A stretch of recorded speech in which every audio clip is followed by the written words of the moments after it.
प्रिय चाषी भाई माने मु अमर आपण मानकु मोर अमर फार्मिंग यूट्यूब चैनल रे स्वागत जनाउची। आपण माने को पनीपरिया लगाइबे जहा फरे वर्तमान समय रे जो पनीपरिया लागिवो ताहा मार्केट रे आपण माने अति कम रे 50 रु 60 टका रेट रे आपण माने मपानी देबे। तेनु करी मोर वीडियो को प्रथम रु शेष पर्यंत देखंतु जहा फरे आपण माने एई सब पनीपरिया लगाइले निहाती भाबरे आपण माने 1.5 रु 2 मास मध्य रे लक्षाधिक टका रोजगार करि पारिबे। मोर वीडियो को प्रथम रु शेष पर्यंत देखंतु। प्रथमे देखि पारथियो मोर क्षेत्रटी प्रस्तुत करि सारिछि। तो एई क्षेत्र रे वर्तमान मु कोन लगाइबी ना सबुठु प्रथमे मु जहा लगौछि आपण माने मध्य देखंतु सेही परि आपण माने मध्य परिवा चाष करंतु।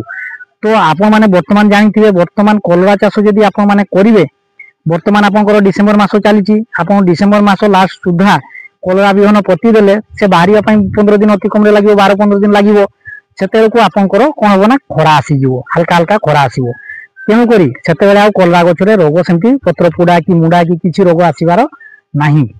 तेणु करी आपण मानको पई प्रकृत उपयुक्त समय होउछि वर्तमान। आपण माने क्षेत्र जते जल्दी पारिबे क्षेत्र प्रस्तुत करंतु एवं कलरा बिहन पोतंतु।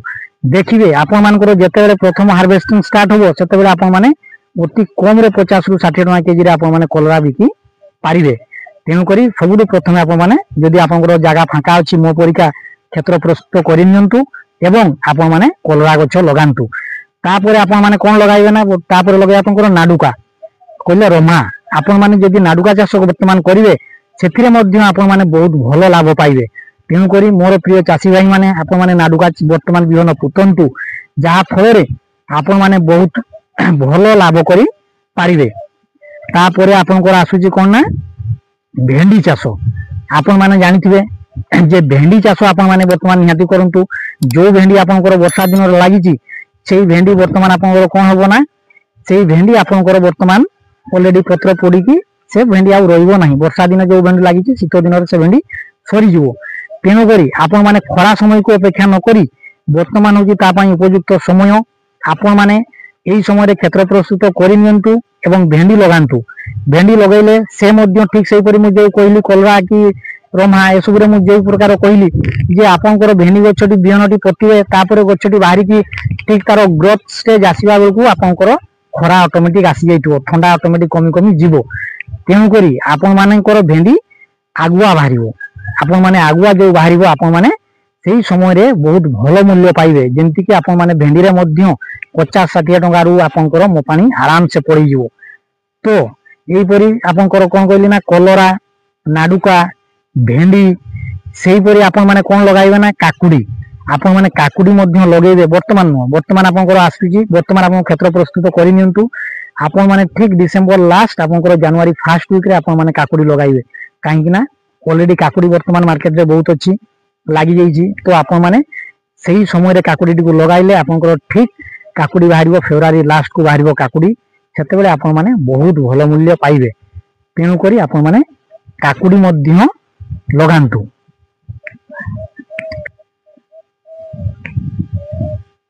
तापरे आपण कोन लगाइबे ना आपण तापरे लगांतु कोन ना बैगण। वर्तमान बैगण आपनकर मार्केट रे टिके जेतु आमदानी टिके बेसी होबो वर्तमान आपनकर बैगण टिके रेट कमी पारे किंतु आपण बैगण टिको वर्तमान क्षेत्र प्रस्तुत करि नियंतु। आपण माने जनवरी मास रे फर्स्ट वीक सुधा किंबा आपनकर जनवरी मास लास्ट पर्यंत आपण माने बैगण गछ लगांतु। बैगण गछ लगाइले से आपनकर बाहरी को समय रे ना मार्च लास्ट को आपनकर बैगण हार्वेस्टिंग स्टार्ट हो जिवो। सेतेबेले आपण माने बैगण रे बहुत भलो रेट पाइबे। जो मु कहूची 50-60 टका रु अधिक मपानी आपनकर पळै जिवो। तेणु करी आपण माने जदि कहे जे बैगण गछ मु शीत रे काई लगाइबी खरा रे लगाइबी सेतेबेले आपनकर होबो नाही। फेब्रुआरी मार्च रे आपण माने बैगण गछ लगाइले पारिबे नाही। तेणु करी खराटिया पई आपनकर प्रकृष्ट टाइम होउची जनवरी मास। आपण माने शीत दिन रे एई सब परिवा पत्र लगांतु। निहाती भाबरे आपण माने लक्षाधिक टंका रोजगार करिवे।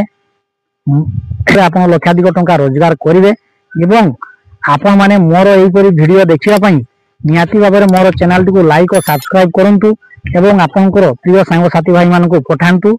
मु जो जो चाष करूची जो को समय रे को गछ लगाउची से सब तथ्य आपण मानको देबी एवं आपण माने मध्य मो परि सेही सब गछ लगाई मो परिका लाभ अर्जन करंतु।